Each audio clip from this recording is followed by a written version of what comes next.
If you had told me that I would be able to live a life without working a job and without having a business, and that eventually I would have a business where I get to do whatever the fuck I want in life, I don't think I would have believed you. So I'm making this video for those of you who hear us talk about you don't have to have a job, you can quit your job, but you're wondering, what do I do instead of having a job? Maybe I don't want to have a business, whatever. What do I do instead? How does that work? What does that even look like? I'm going to explain to you what I did in the 4 years between me quitting my last job that I had 6 years ago and me starting the business that I'm now running 2 years ago. There was a 4-year period where I was just like doing a bunch of different shit, making money, finding ways to survive, and walk you through it. Okay, disclaimer, first thing, your experience will not look like mine. Don't take any of what I'm about to tell you as like, okay, this is what you have to do after you quit your job. No, this is just what happened for me. This is how it worked out for me. And it could look totally different for you, or it could look similar, either way. But don't take this as like a prophecy for your particular experience. So my last job 6 years ago, I was a waitress, and I fucking hate waitressing. And I always say that like, I ended up becoming a waitress because I was looking for a job. I had just moved out here to Arizona. I ended up becoming a waitress because that was what I needed to do to kick myself in the ass and finally get over the experience of having a job. I went from waitressing years before that when I was 18 to having a bunch of different jobs, and then I ended up being a waitress again, and I always fucking hated it. So when I quit, it was like, I'm never doing this shit again. Right before I had quit that job, I was looking on Facebook and I saw an ad for a course, an online course about high ticket sales, being a closer. And I thought that sounded really interesting and a way for me to make money without having to go to my job, make more money. So I signed up for it. I had to take a credit card out. I didn't have the money to buy the course, but I went into debt for it and I took the course. And it was there that I met Andre inside that course. He was in the same season that I was in for the sales training. And so my idea was that I would learn how to be a salesperson, and it didn't work out that way. I didn't actually get into sales, but Andre did. And after we met, I met online. I ended up flying to see him in Pennsylvania. I was in Arizona, he was in Pennsylvania, so I took a flight to go visit him, meet him for the first time in person. And what was supposed to be a week-long trip turned into 3 months. And now that was a 3-month period where I did not have a source of income at all because I was just visiting. I didn't even have my car for half of it. What ended up happening is something I'll go into in a second because I got to backtrack for a minute. I had also left my relationship that I was in. When I signed up for the sales course, I was in a relationship with a guy, and I had moved out here to live with him and his parents because neither of us were clear on what we wanted to do in life. So he got a fresh start and I was like, I'll come with you. And that was how I ended up living out here without having to pay rent or anything. But when I left that relationship, now I needed to pay rent and I didn't have enough money to get my own place. I ended up signing up to be a sugar baby on this sugar baby website. I forget what it was called, but I met these two people, two guys out here, and I had a meeting with both of them over dinner, lunch, whatever. Both of them paid me for that, like $400. And I was like, whoa, that's crazy. Like there was no favors. It was just lunch. We just chatted and they gave me some money for it. And I decided to proceed with one of them. And this is another like divine intervention, intuitive thing that I did not know was unfolding, but it was unfolding perfectly. The guy that I agreed to start that sugar baby relationship with, we hooked up one time and I was less excited about it after that point, but he called me back that same day to come over again. And he told me that he couldn't continue the arrangement because he had just gotten a call from his doctor and he needed to start cancer treatment. He found out he had cancer. So that was like crazy. And he gave me this check for $3,500. Now, mind you, I'd only known that guy for like 2 weeks, 3 weeks, maybe. He'd paid for my meeting with lunch. We hooked up one time, and then he's giving me a check for $3,500. And it turned out that that $3,500 was exactly the amount I needed to get my own apartment out here and a bunch of other stuff. He gave me like gift cards and shit. He was like, I want to help you get on your feet because we can't continue this arrangement, but I agreed to it, so here you go. So I immediately start out, after quitting my job, with this check for $3,500, like 2 $500 gift cards for furniture and shit, and a bunch of cash. So I'm like, wow, this is working out really perfectly. I get my apartment. I'm like, this is great. I'm going to figure out how to pay the rest of my rent. That worked out perfectly, so it's got to work out perfectly moving forward. And it was at this point that I flew across the country to visit Andre after I got my apartment. And again, what was supposed to be a week-long visit turned into 3 months of me staying with him in Pennsylvania where I did not have a job. So Andre is like, you know what you could do while you're out here and you want to make some money is you could get into camming, being a cam model. And for those of you who don't know what a cam model is, look it up. It's not suitable for work, but yeah. So I was like, oh, I don't know. Like, I guess I could do it. I've never done it before. Do you really think I could make money doing that?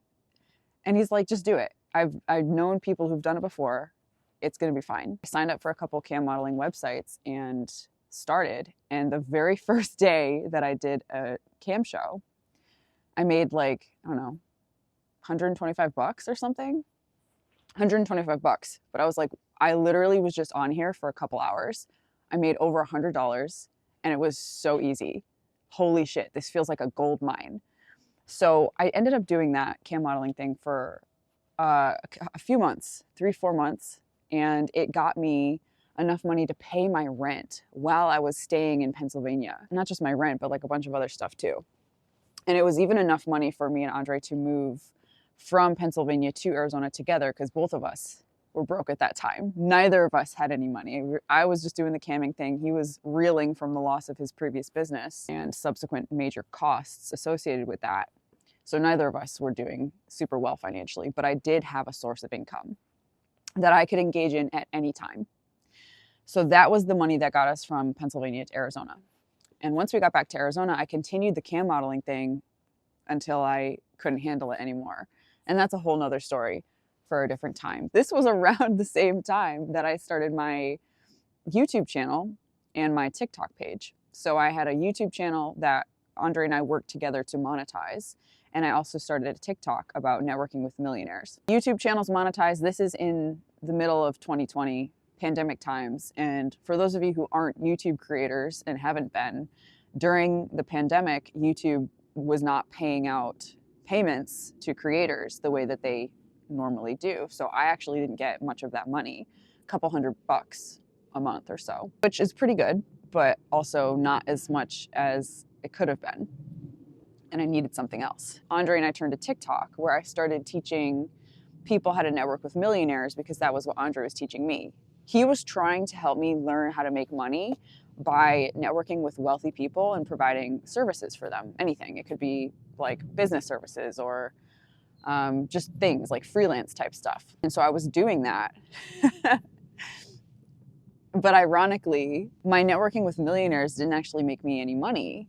However, I did make money selling a book about how to meet millionaires on TikTok. So I was doing the digital products thing way back then. Would I call it a business? No, I wouldn't, because it was very extremely casual. It was not anything that I was planning on expanding. It was just like, I have this thing and I'm talking about it on TikTok. And that made me pretty good money. That was like $200 to $300 a day while it was really going and while I was really putting my energy into it. So just to kind of catch up here, quit my job, start cam modeling.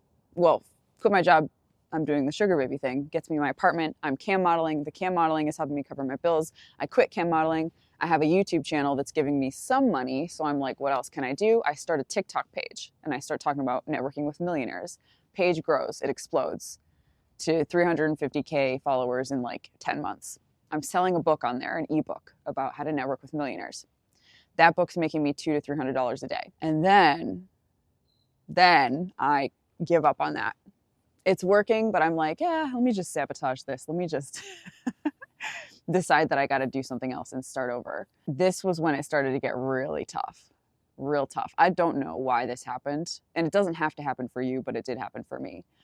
I gave up on that and decided to start doing something else. And what I ended up doing was half-heartedly trying to start a business where I was doing content creation for local business owners, Instagram content. So I was making like graphics and stuff for them to post. And Andre suggested that I charge people $99 to take over their Instagram account for a week. $100, I'll run your Instagram account for a week. I'll post content on it that I make. And I did that a few times. And some people really enjoyed what I did and got really good results, but I didn't have a program for them. I didn't have anything for them moving forward. And so I was kind of capping myself at just doing content for $99. But it worked. I will say that it did work, and it was making me some money. And like I said before, this was when it started to get really tough for me. So I started asking my mom for money for rent. I started asking Andre for money for rent. I really had to, it was like everything was unfolding in such a way that I had to start opening myself up to letting people help me. As you may have noticed as I was telling the story before, up until this point, I was really like doing shit. I was doing shit for myself. I was making money. And then I hit this wall.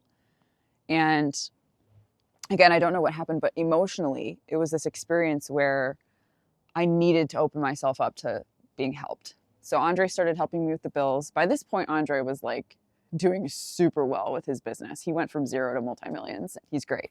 My mom helped me. Andre helped me. Other people helped me. And I resisted it for a really long time. I was so angry, and I projected that anger onto the people who were helping me, which did not help, but they continued to help me. And it really showed me that I am loved and cared for. By this point, it's been about 3 years. So by the end of it, I'm just like getting through it. People are helping me. And now I'm getting to this really rock bottom point where I don't have any money. I'm like, fucked. I can't afford the shit that needs to be afforded and paid for. It's rock bottom, the rock bottom of rock bottoms for me by this time. Something else that happened during this time was I got sued for credit card debt 4 times. So for those of you who may be in debt with credit card debt or whatever, and you're freaking out about how you're going to pay it off, it's not that big a deal. It's really not a big deal. I wasn't able to pay my credit card debt, and I did get sued for it multiple times, and nothing happened. Nothing happened at all. So, side note, there was lots of expenses that I incurred because I wasn't able to pay things like parking tickets, registration for my car. I had fines and things, and it always seemed like I had just enough money in my bank account to cover the fines and then nothing else. So I was experiencing this cycle of like, oh, I have $600 in my account. Oh, I have $200 in my account. Oh, here's a fucking fine. Here's a bill. Here's something. Pay it, go back down to zero. It was so frustrating. But I was still able to pay it. And that was like the theme of this 4-year period between quitting my job and starting the business that I have now. I'm making money, but I'm always ending up back at zero. Bills are getting paid, but I'm ending up back at zero. And that was just reflecting back to me how I was treating myself, how I felt about myself, my level of appreciation for myself. Zero. Yeah, I can survive, I can scrape by, but I can't have more than that. That was how I saw myself. So that's how it worked out for me. I did a lot of different shit. And this is the most important thing of all. If there's anything else you take from this video, it's that if you're going to quit your job and you are going to find a way to make it and break out of that emotional box that having the safety and security of a job puts you in, that you put yourself in, you must be willing to help and accept help from other people. Help people and accept help from them. You cannot and you will not do this alone. If you think that you're going to be able to quit your job and then just sit alone in your apartment on your ass for however long and just everything's just like flowing for you, I mean, I'm not saying that it can't work, but I am saying that I survived. I made it through that experience because people were helping me and I was willing to help them. I was willing to put myself out there with things that they could use. The content creation for $99, the ebook that I collaborated with Andre on to write, the YouTube channel. I was providing something to people. I was offering things. It wasn't like an official business. None of that was this official, like, oh, here's my LLC and my business name and my fucking tax documents. No, I'm just doing it and making money doing it. You don't need a business to make money. But what you do fucking need is to be willing to accept help and give help. That's the flow. That's how it goes. You need to work with other people. You need to reach out. You need to put yourself out there. You need to Be willing to involve yourself in the flow of money. You don't need to have a job to do that. But if you're sitting around doing nothing and wondering why, you know, the landlord's calling you because you haven't paid your rent, it's because you're excluding yourself from the flow of money. Make sense? All right, that was a lot. That was a long story, a lot of information. And hope this gave you some insights into what it can look like between having a job and having a business, or just not having a business at all or a job at all. You can do it. You can survive. You can make it. You can even thrive. You can do really, really, really well for yourself with no business and no job. So leave a comment below letting me know what you took from this video or what else you'd like me to go into. And I also want to let you know that we have a program moving forward for those of you who are ready to quit your job and you want that support. It's called Unchained. There's more information about it in the description. Thank you so much for watching. Hit subscribe to keep up with my channel, and I'll see you next time.